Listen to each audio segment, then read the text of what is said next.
Thank you. Conference, there are no amendments to this motion and I don't have any cards against, so I call Andrew Winter from Redbridge to speak for.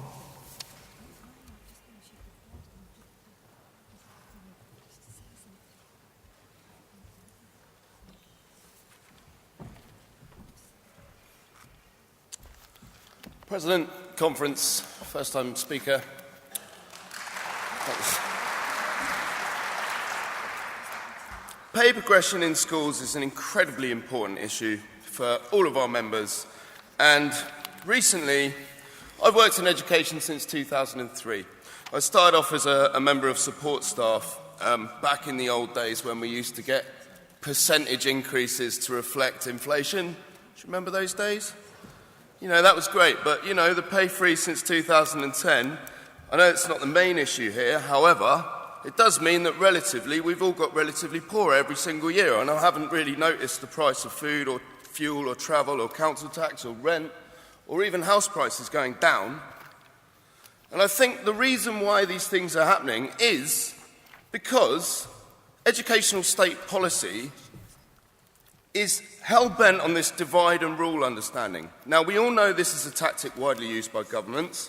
You may not believe this to be true, or certain critics listening to me may not believe this is a tactic that governments use, but let's just summarise the key moments in educational state policy over the last few years.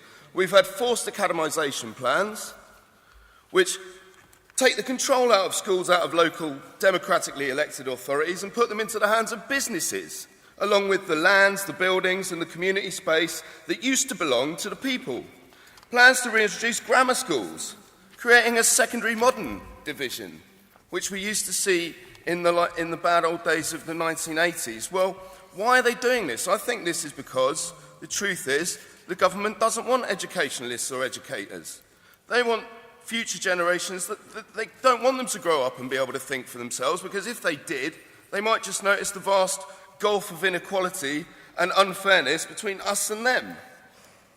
And in the multi-academy trust agenda that we now live under, I've noticed that various times I might sit there and have people say, well, you know, you're a union rep, it shouldn't be about us and them, you know, it should be about us all in it together, which I could understand if I wasn't sitting facing somebody who was getting paid £125,000 and claiming £125,000 in expenses. It's just not fair. But what can we do about it? Well, for a start, we do need to campaign to get a cast iron pay policy. We need to unite and we need to fight against the fragmentation of these pay policies. Multi-academy trusts, which are favoured by governments and opposed by educational professionals and parents alike, just to be clear, they've got no statutory obligation whatsoever to adopt a pay policy for teachers.